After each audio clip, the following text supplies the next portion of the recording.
Hello everybody, and Jess here, and welcome back to Undead Girl Murder Farce, episode 4. It's been a while.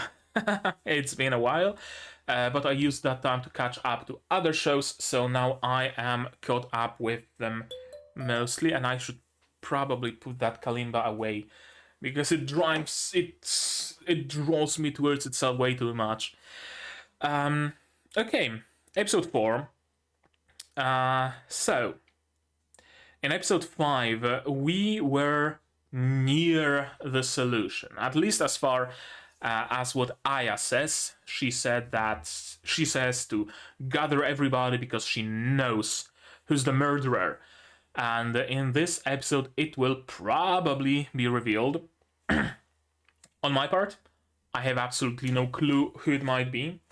I have some notes, of course. Ryza, Helck, Zone 100, Undead Girl Murder Farce. Pretty much everybody besides the maid and the little girl can be a murderer. That's essentially what my notes amount to.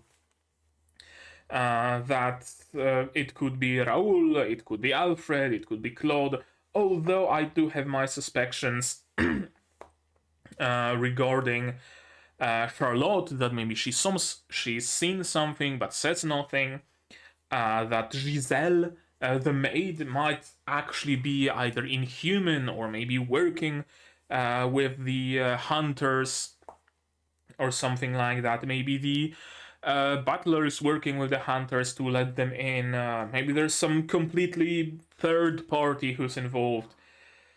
Maybe Alfred or Giselle were paid off or blackmailed or yada yada yada yada yada. So many different theories, and all of them plausible, at least in some part, and that's great. And that is great. Like, I'm not railroad into a single direction, into a single possibility, because every possibility is possible, if it makes any sense. But yeah, in the previous episode we did some more investigating, some more talking, investigating in the woods, where our, what's his name, Godard, Jean Duchette Godard, was attacked by a young hunter. Well, not so young, but not as old as the previous one, of course, unsuccessfully. And apparently it was retaliation for the death of the previous hunter, and that somehow made Aya figure out what's the deal with the murderer. Which is weird. Which is weird, but hey, she's all head, she's all brain, so perhaps her reasoning is a little better than mine. Probably, possibly, maybe. Is my camera too dark? I think it might be. Let me brighten it up a little bit. Well, that seems better. And I am going to lock the exposure. Yeah, so it doesn't change. Okay. In this episode, probably the whole episode will be just characters sitting around the table and talking, and Aya slowly unraveling the whole case, talking who's not at fault, and who did what, and then finally at the end revealing the perpetrator, who will then jump up from their seat and start attacking, and that's where Tsugaru will come handy, or maybe the maid, Shizuku, and I don't know, or maybe Godard himself. I've no clue. Or maybe today's episode will be just talking, and the perpetrator will be revealed in the next episode. I wouldn't put it past this show, honestly. I really, really wouldn't. Okay, I think that's about it for the intro. So how about we just watch this episode and see what actually will happen in its course. To do that, you will of course need your subs to follow along with me. I'm going to need my sound to hear what's going on, and I'm gonna have to ask you guys for your support monetarily on Patreon down below, or not. Share my content, spread the word, costs nothing, helps a lot. And with all of that out of the way, we can start watching Undead Girl Murder Farce, episode 4 in 3, 2, 1, go.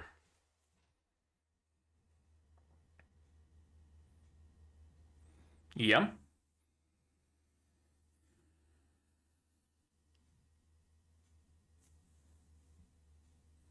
Who might that be, though?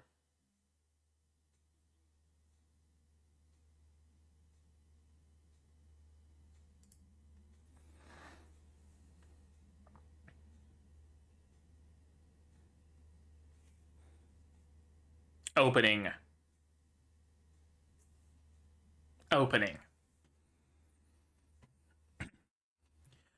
I said it when recording Nanatsu no Maken ga Shihai Suru earlier. This season has some amazing music in it. Really. Every series that I'm watching so far has some really good tracks. Either opening or the ending or some tracks in the middle. It's been a while since I noticed any particular tracks that play during the runtime of an episode, and this episode we have Zone 100, who has such distinct and amazing sounding tracks, right?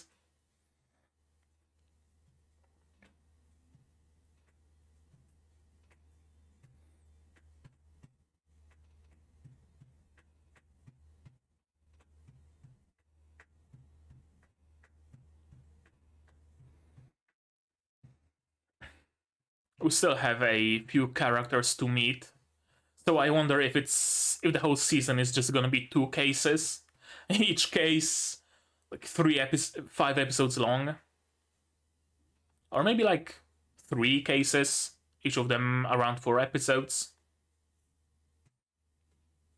This case has been there for like 3 episodes already.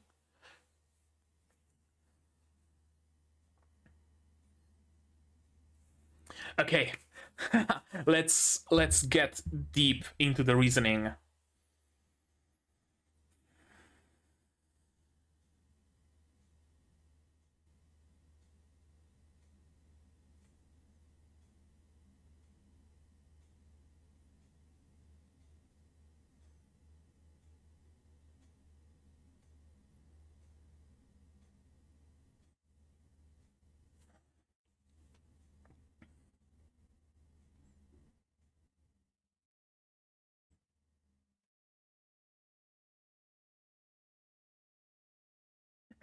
Yeah, she didn't wake up.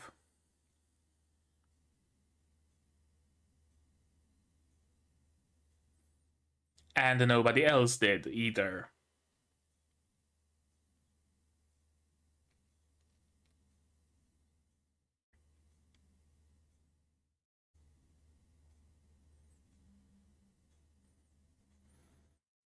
Sure, perhaps.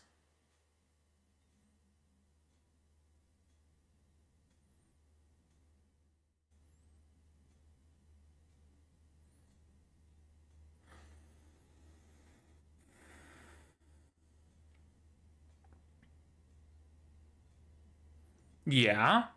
Yeah. The lack of an alibi could actually serve as an alibi.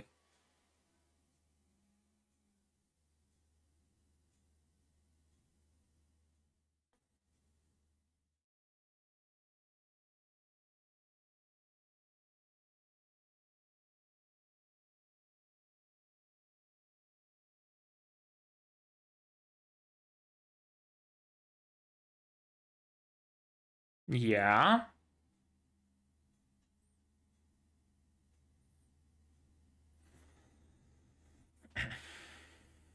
True, otherwise the cushion or something would have absorbed the blood.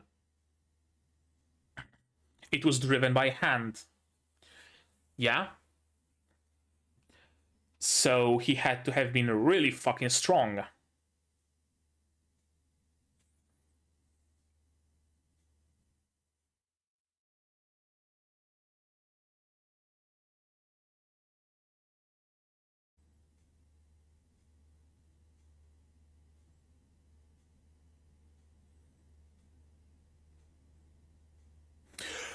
That's a good point, actually. She would be using, like, hammers and chisels.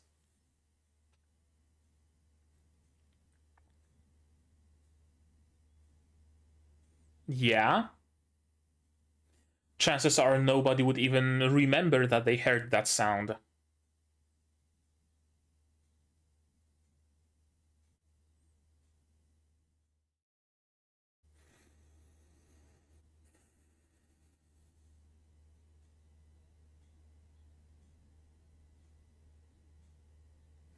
But they didn't have to be, yeah, connected in any way.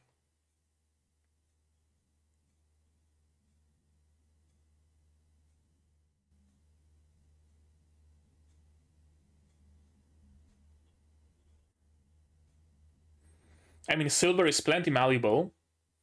It can pierce skin no problem, but it would actually bend when struck by a hammer.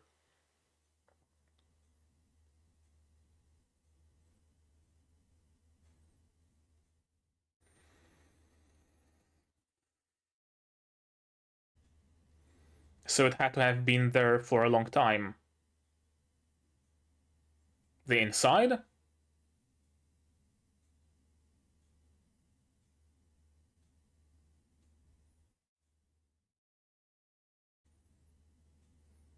True.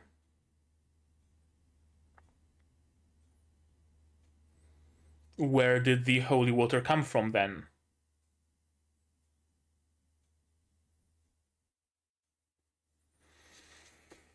Hmm.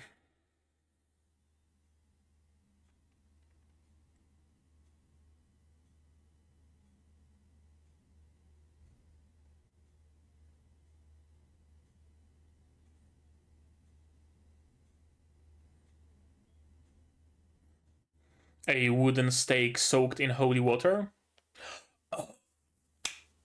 Okay. Classic murder with an icicle.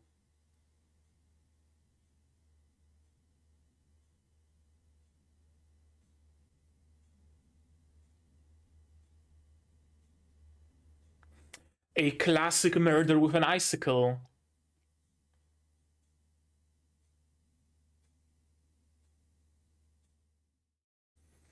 Why would they collect the blood, though? Is it one of the sons who's sick and tired of drinking animal blood and wanted some vampire blood or human blood?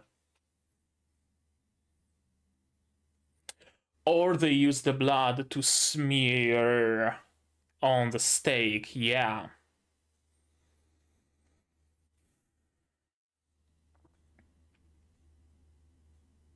Why though? Okay, to change the time of murder that they thought the murder would take place.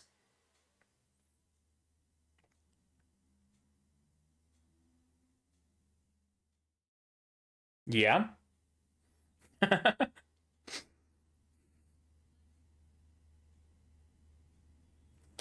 Yeah. The son.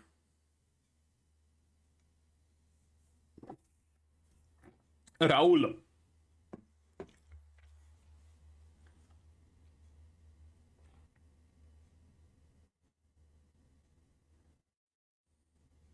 Yeah, we now have a much wider time span to work with.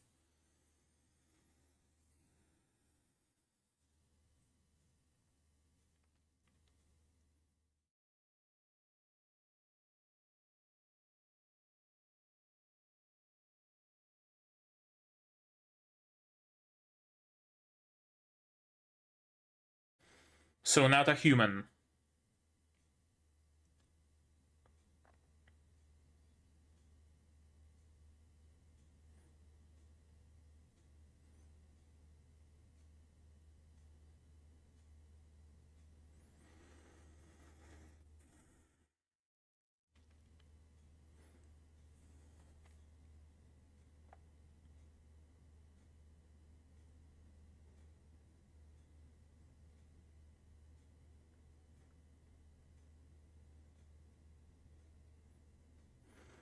So he had the time to plant the stake, yeah.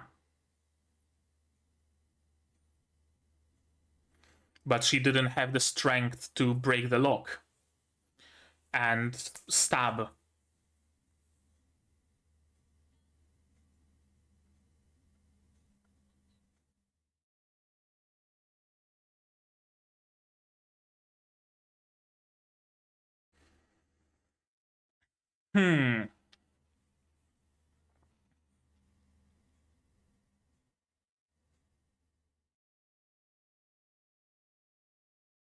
But it isn't.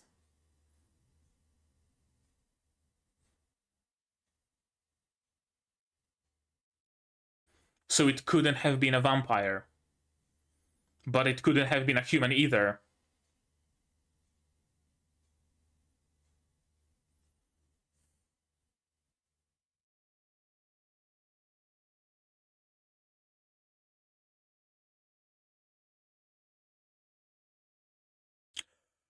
Oh.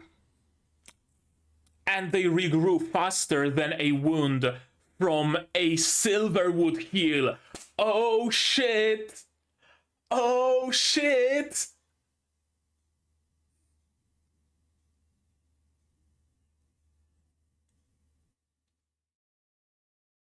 Ain't gonna be that easy.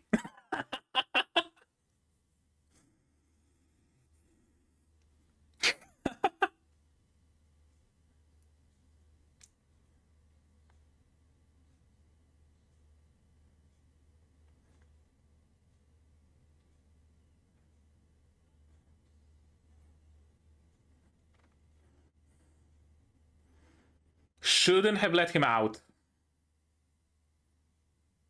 Oh, scrapes from an Oni. They don't heal as fast. I love that little wobble in his voice.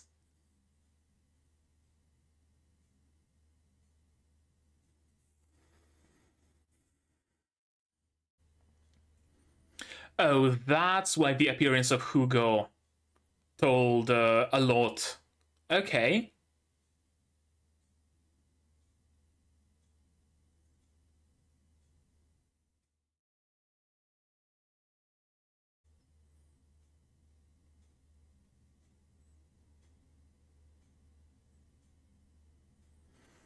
Hmm.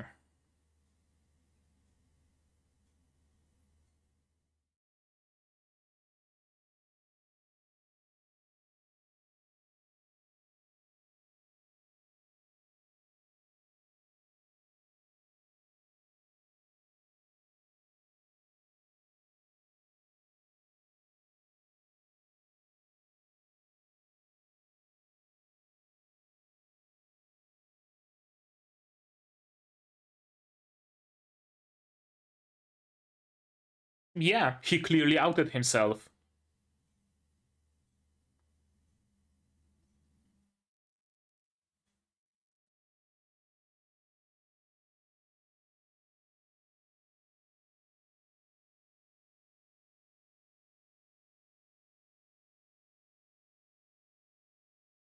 Yeah, I mean, he's a monster slayer after all.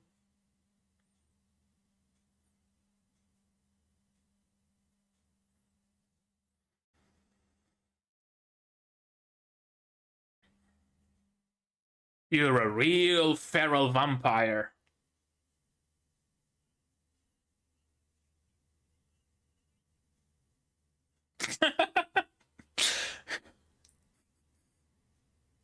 I love Tsugaru.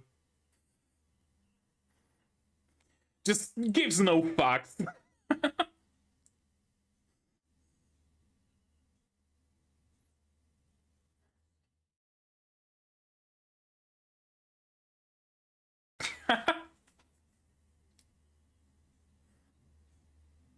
Ooh, okay. That won't hurt fast, even on a vampire. Heal fast. Did I say hurt fast? Heal fast. Yeah.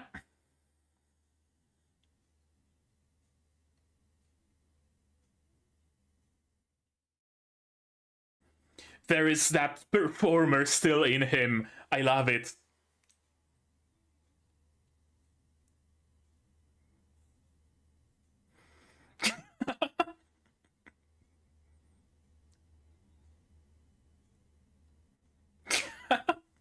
It's all just a performance to him.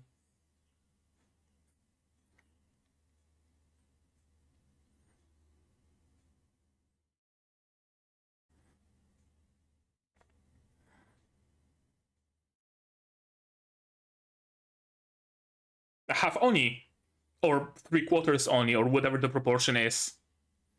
Part Oni, I guess, would be the best way to put it.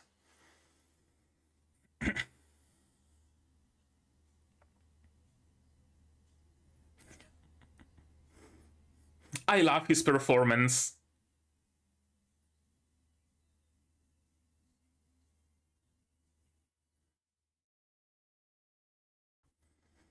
And he took his shoes off for his kicks to also not heal. Okay. I love Tsugaru. I love him.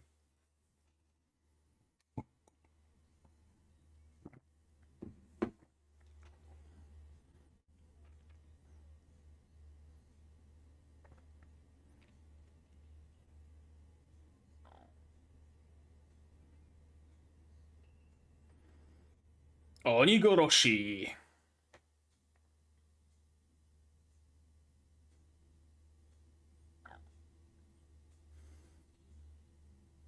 There goes your clavicle.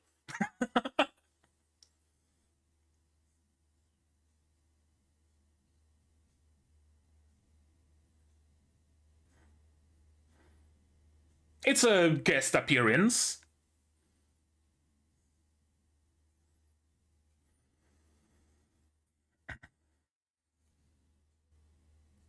You were. It's your son that's an asshole.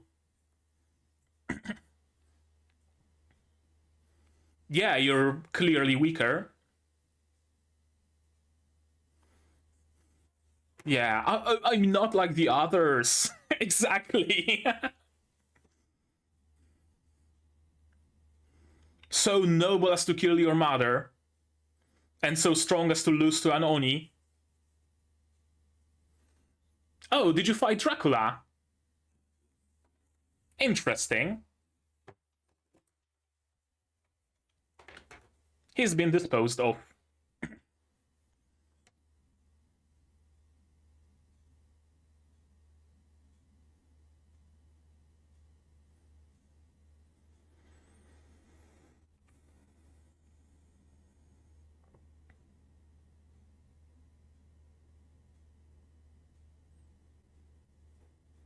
They can. They just have to want to do that.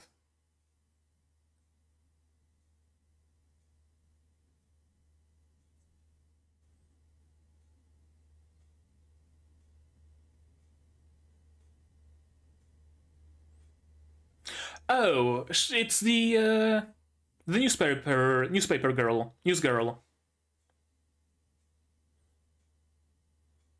It was. Wanna see Raoul's mutilated corpse?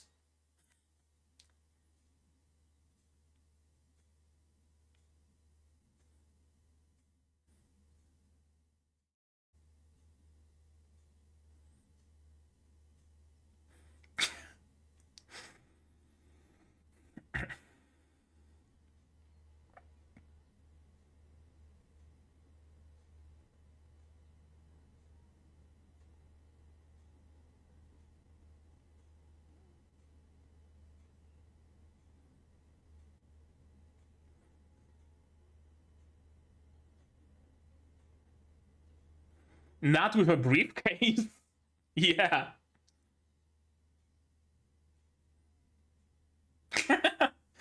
And they go goofing off.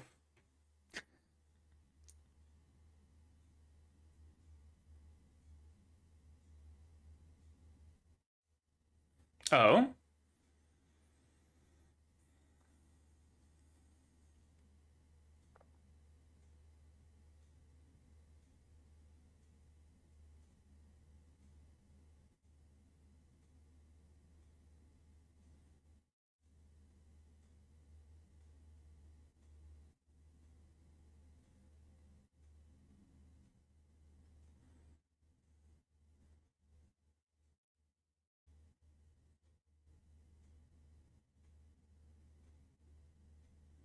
Yeah. Yeah, I was about to say, especially when you're immortal, you have as many chances as you want. Worst case scenario, hide yourself for 100 years, then emerge back, and you have a clean slate.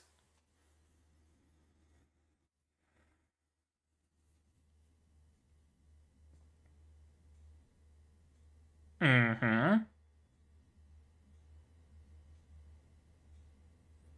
Oh, did he plant the idea in Raul's head?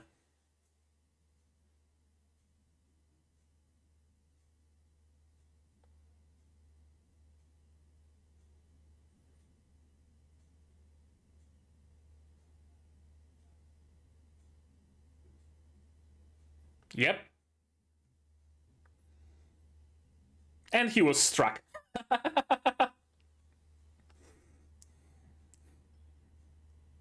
It will heal.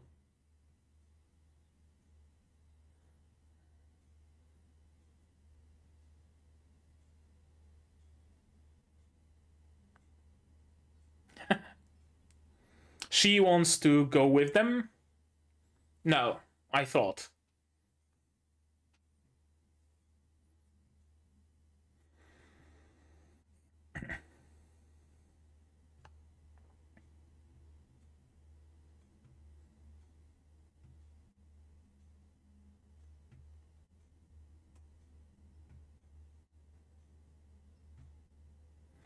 Farce, that word appears again.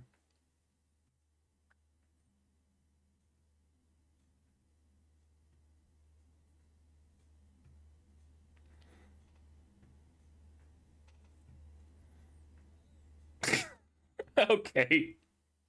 And they just left him.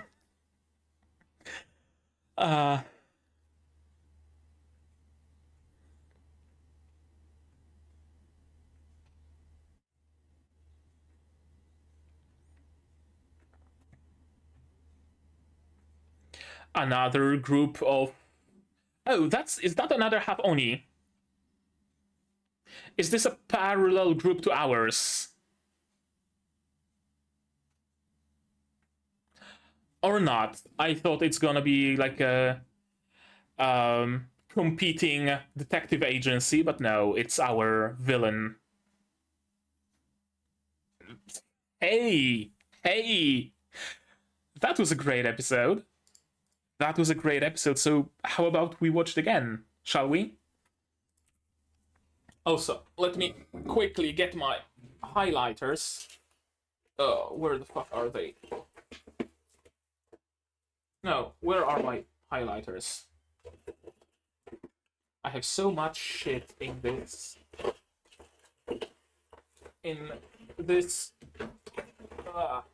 There we go. Green, orange, yellow. I have so much shit in this drawer that it's really hard to find anything. But I found it. So, Raul is the murderer. This was the very first note I took, and I take pride in the fact that I was able to see it this quickly. I was led to doubt then, because I noted Alfred or Claude, which wasn't true. Charlotte says something but says nothing, not true. Giselle is not a human, untrue. Hunter's powerful ally. It was Raul, but there was a Although, no, Hunter's powerful ally, I think I noted it in thinking of some third party, possibly being behind it all. So no, that's going to be untrue. Third party is involved. They want to exterminate all the monsters. Also stole Aya's body.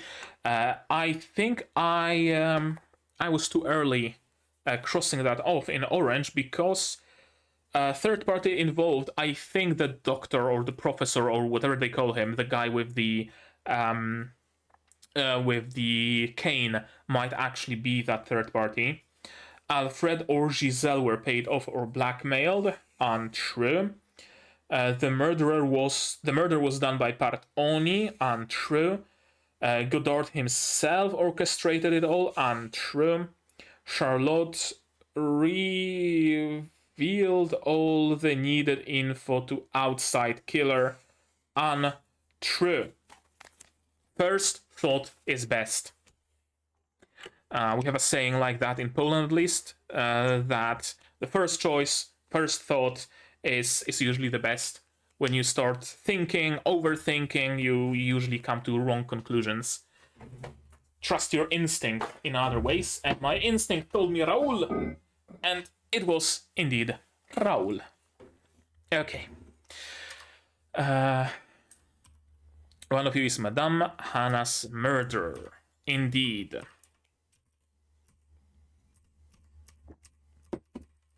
OP. I'm not sure if there's gonna be particularly much to comment here, but because she laid it out in such perfect way. 7 problems, yeah. Hannah didn't notice it. Attack during the day. Bottle at the scene of murder. Murderer knew the layout of the mansion. Left the silver stake. And nobody heard it. Nobody heard it because it had to have been either completely silent, so driven by hand, or someone could have simply thought that Hannah was just carving something.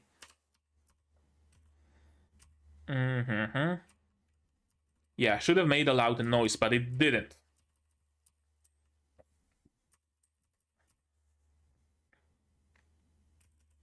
Nothing muted the sound either, because it would have been covered in blood and the coat wouldn't be, although I would say that perhaps the coat was bundled up and used to mute the sound. Bare hand, so clearly that excludes any humans, because human would not have enough strength to do that. And nobody heard any repeated noise.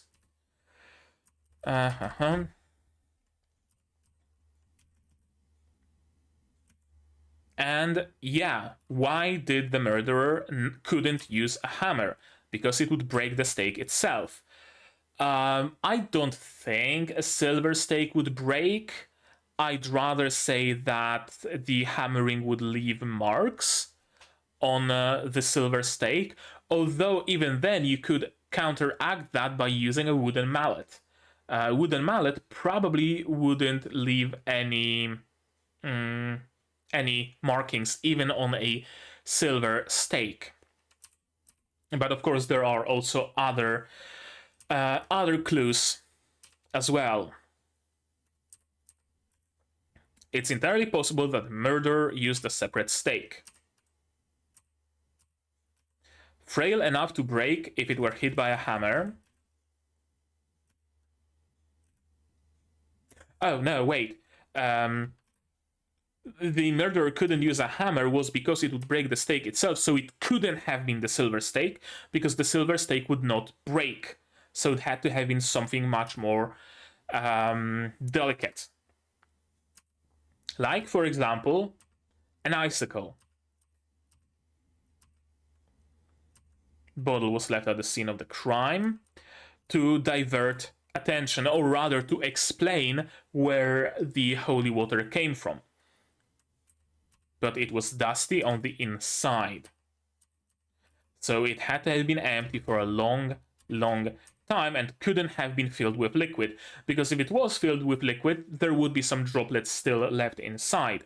It's not like the bottle has a hydrophobic layer on the inside, right? Some droplets of holy water would still stick to the inside. And what could kill a vampire that isn't the silver? Holy water is the best answer. So you can freeze holy water, create a stake made of ice, and drive that into her chest. Although that I wanted to say that raises a question: how did the perpetrator manage to freeze the stake? But I guess it is below freezing outside. Everybody's like wearing coats. Yeah, it's probably below freezing. Although I think it would have been clearer if there was snow laying around. Yeah, it would have been a little clearer if there was snow. Or maybe there was, but I just didn't remember it. There might have been snow. I think there was snow in the forest.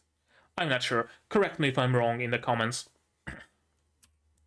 Collected blood, I initially thought, why? Is it someone who's like doing maybe experimentation and needs vampire blood, and that's why they decided to kill her? But then why not go after some random solitary vampire who nobody would miss, but instead go after the wife of a local lord? Makes little sense.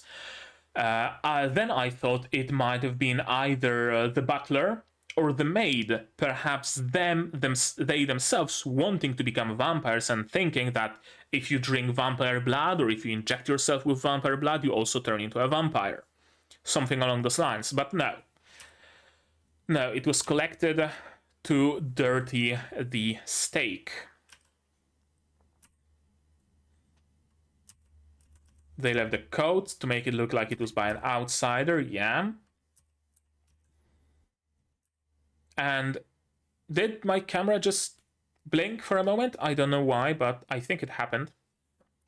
They poured Hannah's collected blood on the stake. True. To extend the possible time of committing a murder. If you cannot stage the murder, if you cannot hide the murder, you can at least make it seem like it was done at a different time, so that you could have a solid alibi for that time. Or, right, for that different time, you could have a solid alibi. And Raoul's alibi was really strong. He was with Godard the whole time. And I think he even volunteered to go with him. Yeah, that's why he did it. That's why he volunteered to go, to create an alibi. I love Tsugaru and I love Aya. I love their chemistry, and particularly I love Tsugaru.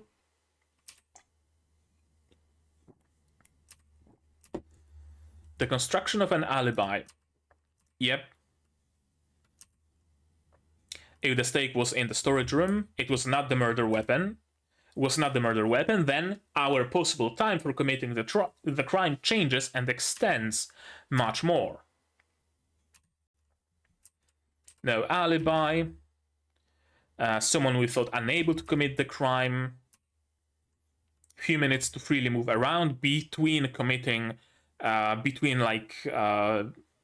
murder and between committing the murder and planting the stake. Or rather, the time to plant the stake. It could have been whenever, but they needed the time to plant the stake. And enough strength, which immediately excludes any and all humans. And enough skill.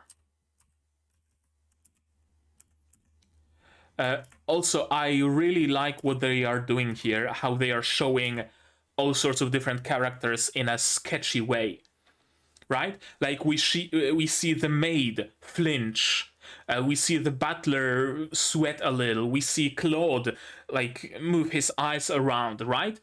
It shows that anybody could be a murderer, or rather, not just anybody could be a murderer, but it makes us suspect everybody. Because, from what Aya says, it clearly had to have been Claude, but wait, the maid is behaving weirdly, so maybe she's actually like a werewolf. Maybe that's what I was thinking and it was correct, right? It constantly still makes you question it, makes you still uneasy. It doesn't just provide an answer immediately as Aya starts explaining things. That's something that some, I don't want to say plenty, but some mystery plots, or maybe not dedicated mystery shows or manga or whatever, but mystery plots in, isekais or whatever, often fail at. They reveal the truth way too early, and then it's just the character over-explaining. Right? The very first thing they say already makes you think, okay, yeah, I know who did it. And it turns out to be true that the person you thought did it actually did it. But then the character keeps explaining, and then only at the end everybody's like, oh, it was Bob who committed the murder. Meanwhile, you're sitting there like, yeah, it was Bob. It was obvious the first thing he said. This show doesn't do that. All this time, there's still that uncertainty. Who did it? 2 servants and Raoul. And her hand like crunches a little, right?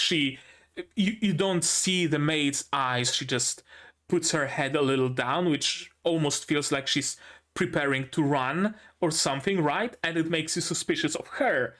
Despite me knowing that it had to have been a vampire, I was still suspicious of her, at least a little bit. Crazy how that works. Plenty of time, indeed. It could have been Giselle. But, yeah. It was only Raoul who would be able to break the lock, who would be able to stab Hannah, who would not be detected by her. This is amazing, though. This is amazing. There were fingerprints in the blood on the silver stake. You grasped it, but your hands would be harmed, but they are unharmed. The deciding factor is vampires' regenerative abilities. Yeah, the final trick. The final trick. Wounds from silver heal a long time. We know that, weeks or even months. Regrowing fingers, a matter of seconds. So, to heal your hand faster, you just chop off your fingers, you just chop off your hand, and it regrows faster than it would have healed from a silver wound. Amazing. I love it. I love it. Very often... Why is there a fly in my tea? You wanted some sugar and you fucking drowned yourself. What was I about to say? That often, or at least sometimes, when the vampire or some other supernatural being is the perpetrator of some crime or whatever mystery it is, they are usually just treated mostly like humans with superhuman strength, right? Oh, it couldn't have been a human because they jumped 7 stories or whatever. This is very unique, very imaginative, right? And we had all the information needed. That's what I like the most. We knew that silver wounds heal a long time. We knew that there would be scorch marks. We knew that Raoul's hands and everybody's hands are clean. We were shown that Raoul puts his hand in his pocket during the first meeting, right? So we were immediately suspicious of him, but then it was shown that his hands are clean, so we were led astray by that. Meanwhile, we had the answer all this time. All this time, it could have actually been reasoned. Could actually have been reasoned out. This is, I said it many times, I'm gonna say it again, that's how mystery is different from not knowing. Right? Or I guess that doesn't actually work in this case, but rather, this is how a good mystery is made. Right? You, the viewer, are given everything you need to figure out the solution. There was nothing hidden from us. Nothing. Not a single thing was hidden from us, the viewer. Aya didn't notice anything off screen. She didn't whisper anything into Tsugaru's ear. Godard or Claude didn't pass any secret note to Aya that Tsugaru would unfold, and we don't see what's written there. You know, nothing like that happened. Everything was out there in the open. Everything. And it came to a perfect conclusion that takes from all of those clues that we were given. There's no extracurricular material, so to speak. Many mystery plots, maybe shows to a lesser degree, but mystery plots in non-mystery series usually have that moment of, you know, seeing something off screen or reading a note and not showing it to the viewer, and then the conclusion is complete bullshit, but it's justified by that like one single note that we, the viewer, didn't see. Because if we did see that note, we would also come to the conclusion immediately, and there would be no mystery anymore. This is actually a well-constructed mystery. Up until the last moment, we didn't know the resolution to that. At least I didn't. Maybe you're smarter than me and you figured it out. Who knows? But despite not knowing that, we were given everything we needed to know. We were given all the same tools and all the same clues that Aya was. That's great. I love it. Such an unrefined murderer, I hadn't even finished my explanation. And Tsugaru can have some, you know, light sparring, light exercise. I love Tsugaru. Too bad the sunlight is shining in my face. That's why I prefer recording at night, you know. Raoul set his plan in motion after last week's attack, and also wanted to kill Godard. Raoul's plan was to get his silver stake into the storage room while he held onto the stake's case. Yep, and he used that case to freeze a stake to the exact shape. And his objection to being a human ally. That was the very first thing that clued me in on Raoul. That was the very first thing. But then there happened things and clues that kind of led me astray into all sorts of different directions. But I'm glad that my first instinct actually came true. If you need proof, I'm sure you'll find quite a few things in his room. If so, then he's incredibly sloppy.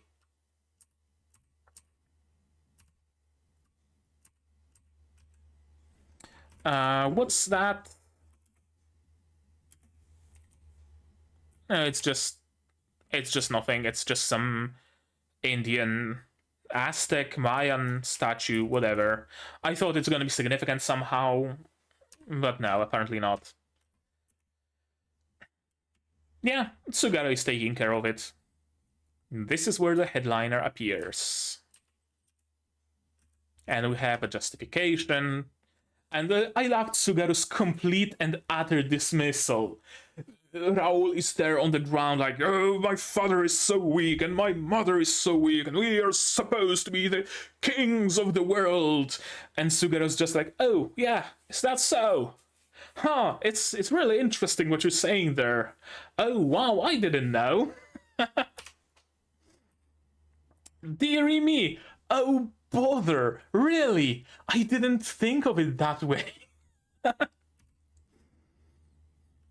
That's what I thought. If I made it look like a human killed that woman, father would finally come to his senses.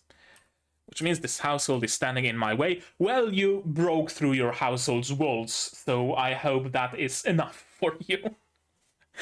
Actually, maybe that was actually on purpose. This household stands in my way. No, it doesn't. You just flew right through it. You just need the strength of an Oni to do that. And the wounds do not heal. I love Tsugaru's performance here. I love it. He, not for a moment, takes this fight seriously. Not for a split second.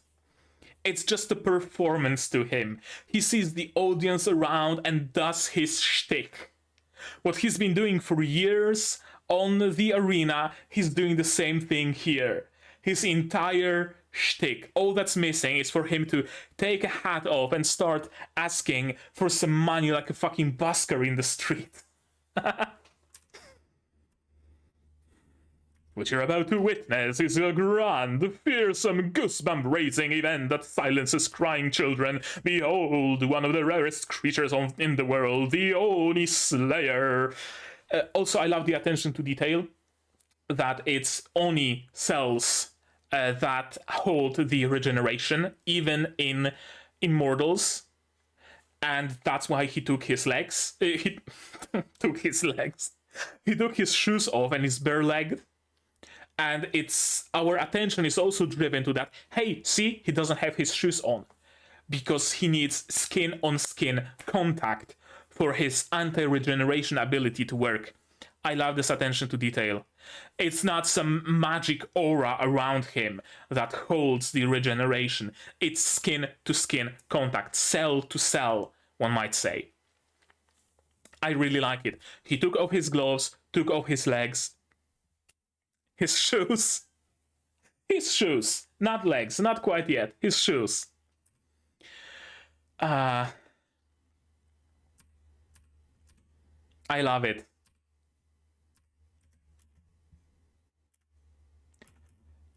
I love it.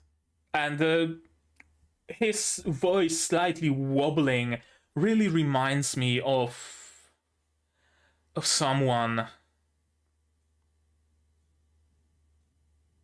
Yeah, I don't remember.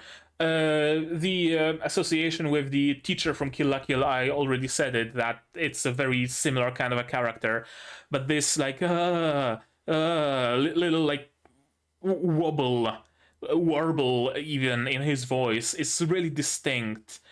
Something similar, Clementine from Overlord also had a similar, like, wobble to her voice at times. And this is some similar technique. I really enjoy that. These blue veins tell a story that involves the inhuman and the supernatural. And not a care in the world, not a single fuck given, none whatsoever. I love it. And we get a little bit of a flashback, how it all came to be. The powers that be declared a massacre, the supernaturals were going to be purged, and this purge was carried out by Oni Slayers, Oni Koroshi. He's on the left, and there are 1, 2, 3, 4, 5 others. 5 other Oni Slayers. I wonder...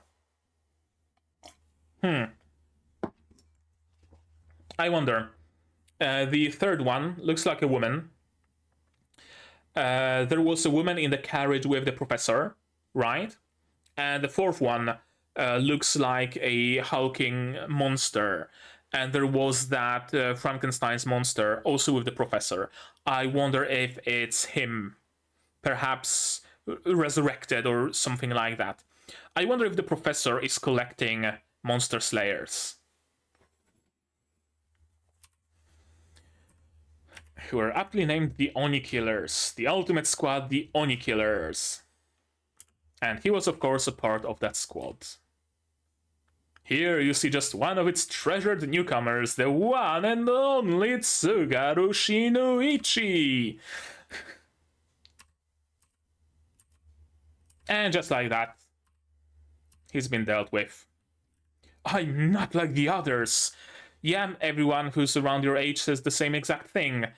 Except everybody else who's around your age says the same thing and starts painting their nails black and listening to emo music and smoking cigarettes, just like everybody else is, and then they proclaim they are different than everybody else. You just chose the path of killing your family, so I guess you are not like the others. I guess I'm gonna give you that. I'm gonna give you that. I'm noble and strong. Yeah, it's clearly been proven that you are not the latter. And you are honestly not the former either. You're neither. You're neither noble nor strong. This show is really dark. Right now that I have to I see that glare from the sun. He just came in, oh, I just finished my work, well done, and he fucks off.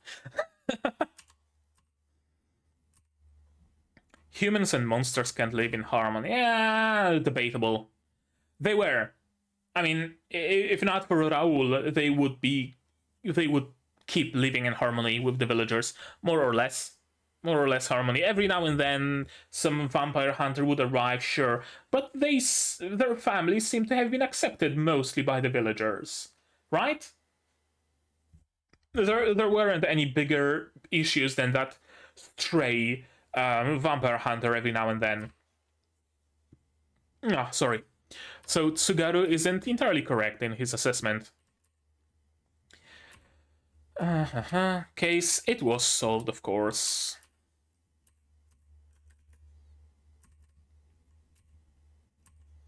Yep, Lady Aya's orders. And they just run off to goof off in the forest. Yeah, they are basically like siblings. I love the chemistry of everybody in this team. I really do.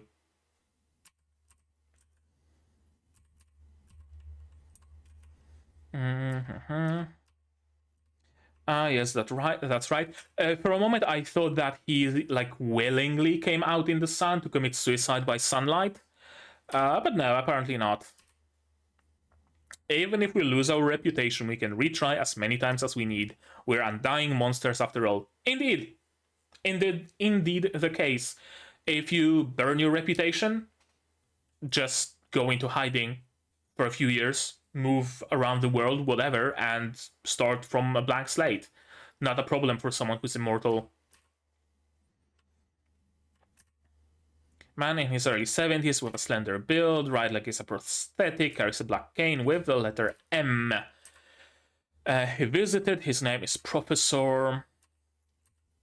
He asked if I'd like to go to London. I wonder if Professor like researches or experiments on the supernatural.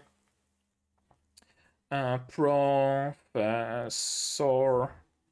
experiments on the supernatural. I wonder. And yeah, he's the fool who took the rest of my body and about half of Tsugaru's. Also, I love that Aya isn't serious even about something so serious as the professor. She's just joking around, and I fully believe Tsugaru would be the same. Neither of them takes anything seriously. I think that has to do with the fact that both of them contemplated suicide at one point, and they don't really have anything to lose. Right? If they win, whatever winning entails, that's great. If they lose their lives, they were planning to do that anyway, so like what's the difference? But also they simply have this kind of a character. I love it. Don't worry, I'm used to it. Yeah, at least Shizuku isn't an Oni, so the wound will heal. He lost his family members 3 times during his long life. And now the 4th, and now the 5th one. Really, insult to injury. What happens 4 times will go dart into a 5th. Go hard into a 5th? Okay. Someone tell me what's the actual wordplay in the original, in Japanese. What is the like actual words used here, and how does that wordplay work? Arsène Lupin has appeared at the Opera House. We have our next case. We're gonna be dealing with Arsène Lupin. And for a moment, I thought this is going to be like a competing detective agency. I see an Oni Slayer. I see a lady that I think might have been a part of the Oni Slayer team. And this hulking mass of a man also might have been a part of it.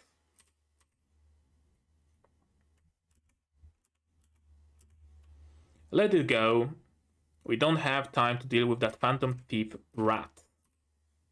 Yeah, I wonder if they are actually like a detective agency, but they are like the up there, upscale detective agency who only takes the cases that they want to take. And oh, a thief somewhere, whatever, leave it be. We have to deal with the Duke's wife cheating on him or whatever. And those lesser cases are left to Aya and Tsugaru.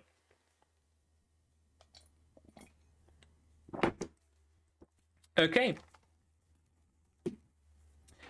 Okay. Well, that was a good episode. That was a great episode. It was a conclusion to our first arc, to our first case. So there isn't really all that much I can say on the topic, because everything has been said by Aya, except to express my love for how well it was handled. Until the very last moment, I still was unsure of the perpetrator. Until the very last moment, new facts were revealed. Maybe not new facts, but existing facts that I missed were revealed by Aya, and I could actually track them down to what actually happened in the show so far. So I love it. I really, really do. I love Tsugaru. Again, I have to express that, how unserious he is, how much of a badass clown archetype he is. And I love his performance. I always enjoy characters that have a flair to them when fighting. You know, sure, it's fun sometimes to see an underdog struggle, bite his teeth down, crack his teeth, bleed from the corner of his mouth, have a black eye and still stand up fighting with a sword. Sure, it's fun sometimes, but I like the characters who just play with their opponent, for whom it's just a game, right? Who just don't take it seriously. I really like that, and I wish there were more characters like that. Usually when a character is a badass, they still take the fight seriously, and they either end it really quick, or they just end it really quick and then mock their opponent, or something like that. You don't often see a character who would be giving a performance in the middle of combat. Unless you're watching Review Starlight, I guess. Unless you're watching that show. So it's a breath of fresh air for a protagonist. One of the protagonists, rather. And I love Tsugaru, I love Aya, I love their chemistry. I really like how this whole mystery was handled. I was afraid that there will be some reasoning that Aya will have that I'm gonna have to call bullshit on, because it either wasn't shown in the show, or the reasoning makes no sense, or something like that. But no, everything actually made perfect sense. Everything that she said. And it's interesting because right before watching this episode of Undead Girl Murder Farce, I watched episode 5, I think. Yeah, episode 5 of Nanatsu no Maken ga Shihai Suru. And in that show, the main character, Olivier, also made some reasoning to figure out some sort of a mystery. And his reasoning was kind of bullshit, honestly. What was it? Oh, right. A monster started running around and rampaging, kind of, sorta, in the first episode, and he didn't know why. Oh, what could it have been? But then someone said, "Oh, he wasn't rampaging. He was out of control, but not because he was rampaging, but because he was scared." And suddenly Oliver was like, "Oh, he was scared. That's why we must save our friend because she's in danger right now." What? This show isn't that. This show actually makes perfect sense at every step, and I love it and I appreciate it very much. And I think that's gonna be it. I honestly don't think I have anything more to say on the topic, but maybe you guys do. And if you do, say so in the comments down below. What did you think of this episode, of my reaction, my theories, stuff like that? No spoilers. I know it's based on source material. Spoilers go on my Discord, if any. Not in the comments. Like this video if you liked it, dislike it if you didn't, but tell me why so I can improve. Subscribe to the channel to be notified of future releases of not only Undead Girl Murder Farce, but also Nanatsu no Maken ga Shihai Suru, Helck, Zoom 100, and Atelier Ryza, and others coming at you in the future. Support the channel if you want monetarily on Patreon, linked down below, where for $10 a month you get early access to non-seasonal shows, and for just $1 you get a role in on the Discord and a place in the credits. Click the bell icon to be notified of when I go live, because I stream some gacha games and gunpla building and stuff like that sometimes, so you might wanna be notified of when I go live. And if you don't want to spend any money supporting the channel, you can also support it by sharing my content, spreading the word. It costs you absolutely nothing and helps the channel a lot. And now, with all of that out of the way, that's gonna be it from me for today. So as always, you guys do the good stuff, and I'm gonna see you in the next one. Cheers! And here's the list of my wonderful Patreons: QB, Without a Net, Fruitsay, Rainer, Aquamancer, Fastel, Dr. Watt, Marsh, Yuki Ally, and Hans Peter, and you can join them without having to solve any mysteries.